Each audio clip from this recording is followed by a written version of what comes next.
Is Kumawood dead? I think this question is overflowed, but I need to ask you. Me Ankasawa me tell us also who's there. Madrid or Ghana movies as whole. As a whole, not Kumawood. No Kumawood. No, I mean, Nim didn't tell some person limits no yes Kumawood was a Ghanaians. Any age you may come near 90. Kumawood was created by Sam Dakus. Right. No the awards be. So more movies see local movies no who yan is I take it. Yeah, and then you beside them say Ghana movies no a one. Me imagine say enwuye. Okay. To me the enwuyi. Okay. Ya ire free baby ane enam no. Enti o say ye hwehwe baby adru no na ye san ko fire there.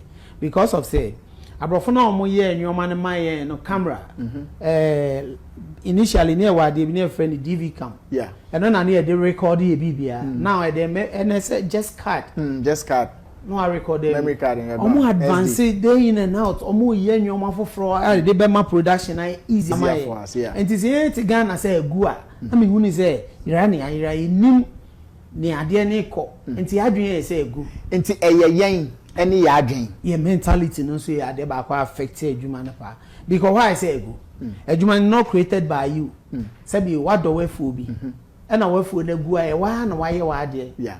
What be say let's say restaurant be and I who manage na egu and we betimi aka say egu yeah. But we movie production na enye ye na ye de buy abrofo na de buy na o ma be say 20 years and 10 years bia no na o ma se send free baby e nam no na ekwanim nti e wo say yen so yetimi match up enti say e be dru ho no e na ama binum adwen o mo say egu but wo adwum no ma adwum de ngu ye ejuma ekoso yeah being still me ye ejuma wo ye ejuma yes but on a larger scale ejuma ekoso in Kumasi said they are not moyen den no is this the mama ka say ngu ye ni say your guys be a omo no omo nka ho previously now omo take you over omo ye ejuma out means omo nya de also omo nya bia omo an omo ye ejuma na so no say ko omo trans hu say ehin na akoduru ekwan be no mefa so am ejuma na me say me do no me so me ye bibi dia support time I hard times yes omo no so atena ase enti me hu ni say ngui time e be take you about 5 years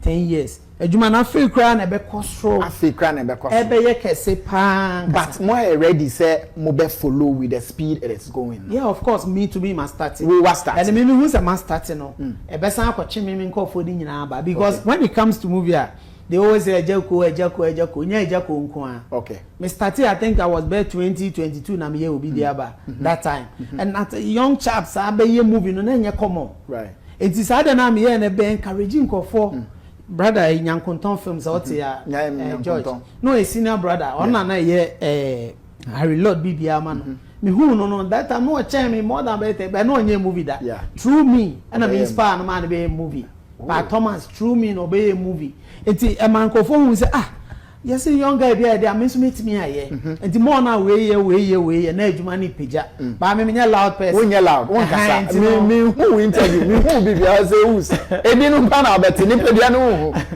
they always claim normal bebre ma mo me who ni say nentisa so my trans in there say that means there's a lot of misinformation yeah of course in fact no uti echehwe a wonum say amanfo twantro sometimes it am so mo twantro some bebre mo kan ntisa bet ya na hu ni say hu hia so say no obi ko debate right time to say the name no ka say no e be ma me kwan na metimi so wa clear ni am ni bi misconception be na eye heavier we be say obe clear de na hia me pa ba ko ye say adwuma na gu we as say what we as na ka kire hu say ubewu na ni gidi apa ma ho be say bia 1 month one ra bibi be happy ubewu ba wo ho so na want ase bi say nyame ntimi nya nkwa betina say radi ntimi ngu all the time o kan yoma papa ma ho a e be start say be ye adwuma wo mu it is hadwen adwuma na gu no ka me madwen dia ka me nuan mo change sa idea no okay no mo fa ne say o man ira no mo hwe kwan be fa so mo hwe kwan ya o be sensi road si road na bibia be na o si road are there people do you think say you have enough guys who can teach those who are lost? Say Juma we na kasa it depends. Like me to me, obi share dan kan kire me say koko yesi. Yeah. Na me ye na me hu say now and your man say ko social media no so kwan be na e be fa so ayen so be Juma na man social media na mo mani age ho. Eno na me so it me hu ni say wo na wa ye ready apese o we mu no. E na hwe na contact obi a wo hu say we di kan. Yeah, of course. first no near shops ben ho mi nie Pa Thomas ni we ni etimi mi ye bibia be challenge ama Pa Thomas on so me den eme by now no ye nhia me wo me fie me wo me studio me ye majuma so bi ni say me tu kwan ba ha because of this interview because me so me appreciate it also kind me say brana yen kasa so o say me ba it is a wo nipa na person wura mu na ahwehwe me na me bed say me catch not say e bia be ye adwuma na obetime ba not catch him say oh me person me nye production say kwan be me fa so a me wo ho say me kire na obi an so ho say obekire